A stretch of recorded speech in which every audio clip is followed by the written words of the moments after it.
How to lodge your tax return for free with MyTax. Let's get started.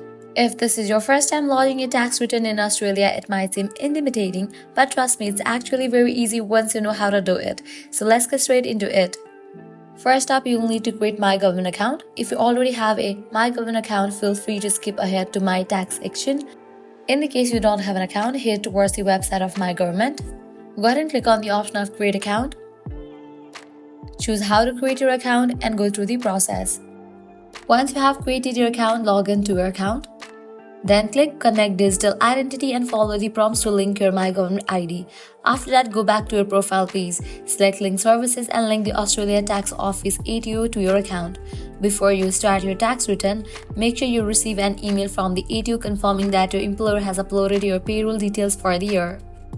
It's best to wait until mid-July to ensure all details are up to date. Click on My Tax and follow the prompts to enter your personal information. You will need to answer questions about your residency, spouse, income, deductions, and more. Ensure all information is accurate. Once you have entered all the necessary information, review your details carefully. Calculate your tax estimate to see your estimated tax refund or the amount you owe. If everything looks correct, click Lodge to submit your tax return. Double-check all the details to avoid the hassle of making adjustment later. And that's it. You have successfully lodged your tax return. If you found this video helpful, don't forget to like, share, and subscribe to our channel. Thanks for watching.